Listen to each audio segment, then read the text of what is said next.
perkooperasian. Hanya saja mungkin selama ini kita paham masih ada esensi, kita mencoba melakukan penguatan. Maka saya yakin percaya Perda ini sangat di Sumatera Barat. Dan kita ketahui Bapak sekalian, koperasi yang ribuan banyak sehingga secara fondasi tentu keberadaan fondasi itu masih lemah. Nah, penguatan ini yang perlu dilakukan oleh pemerintah. Pemerintah harus hadir terhadap seluruh koperasi-koperasi yang ada di Indonesia, termasuk juga Sumatera Barat. Kita juga lihat bahwasanya seluruh kejadian-kejadian yang ada di Republik ini, krisis moneter dan sebagainya, dan terbaru adalah tentang masalah corona, ya, yang masih bertengger, yang masih kuat, yang tidak terimbas sebagainya, itu ialah pedagang kecil kita, ya, pedagang kelas menengah, ya. Sementara pedagang kecil itu habis.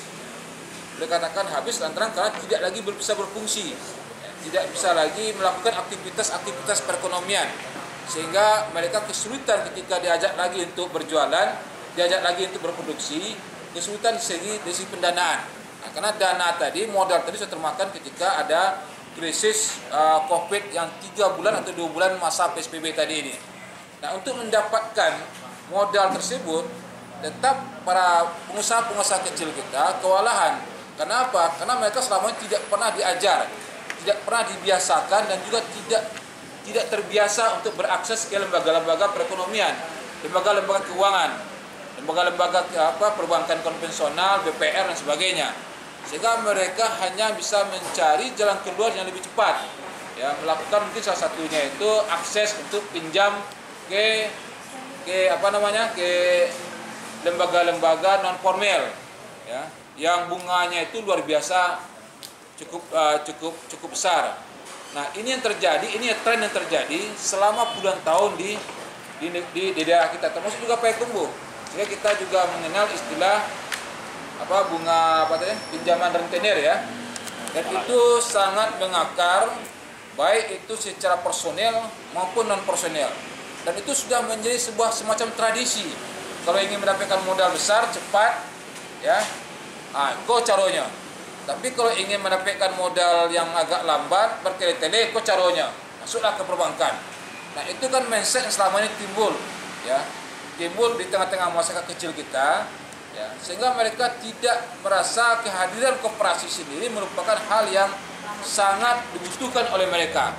Nah, dengan perda ini, Bapak Ibu sekalian, kita berharap, kenapa teman-teman wartawan kita undang, ya, saya yakin percaya satu media itu bisa mengekspos puluhan, ratusan, bahkan ribuan, ya, masyarakat kita yang membacanya. Jadi kalau yang hadir kini ada 20 media atau 25 media, saya yakin percaya itu sama ambo mengundang ribuan, ya, masyarakat Payakumbuh dan Sumatera Barat dalam rangka melakukan sosialisasi Perda nomor 16 tahun 2019 ini. Perwako atau Perwabuk, ya. Nah, adapun hal-hal sifat teknis seperti data itu kan teknis tadi itu kan. Bagaimana UKM bisa berakses sebagai itu teknis itu. Sebab sesungguhnya UKM tadi itu miliknya pemerintah kota dan kabupaten, bukan miliknya provinsi. Provinsi cuma mengakomodir. Kadang-kadang tanpa diakomodir oleh pemerintah provinsi, kewalahan juga pemerintah kota, kabupaten untuk bikin perda sendiri. Kenapa? Karena UKM kita ini nggak bisa juga berdiri sendiri. Dia pasti akan bersinggungan ketika membuka KP di kota Payakumbuh, pasti akan bersinggungan nanti dengan kabupaten. Ya, minimal yang punya orang kabupaten, tagak di kota Payakumbuh banyak itu. Tagak di 50 kota yang punya orang Payakumbuh juga banyak seperti itu. Makanya pemerintah provinsi punya kewajiban, dan itu punya kewajiban dia untuk bisa memfasilitasi perda awal. Misalnya perda induk ini gitu. Tapi perda ini akan bisa kita sosialisasikan secara efektif, harus di-follow up oleh pemerintah daerah. Itu tadi indikatornya ada.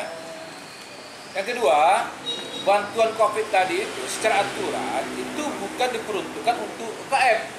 Bukan itu gunanya. Ya, bantuan COVID itu adalah yang berhak menerima itu adalah orang-orang yang kena korupsi. Inti dari perda itu adalah bagaimana koperasi dan UKM itu mempunyai jiwa kemandirian tanpa harus terganggu dengan konsentrasi yang ada di Republik ini, termasuk juga keberadaan koperasi itu juga juga harus diakui oleh pemerintah daerah, sehingga koperasi bisa menjadi penopang ya pertumbuhan ekonomi masyarakat kita. Kita paham dan sadar di samping keberadaan koperasi itu diakui oleh negara, oleh undang-undang, selama ini keberadaannya kurang ya, mendapat perhatian serius dari pemerintah kita. Makanya dengan kehadiran koperasi ini kita berharap koperasi ke depan dapat mampu berdiri sendiri, mandiri dengan lembaga-lembaga keuangan lainnya, termasuk juga lembaga-lembaga perbankan, sehingga koperasi itu betul-betul bisa dimanfaatkan oleh seluruh lapisan masyarakat yang ada di seluruh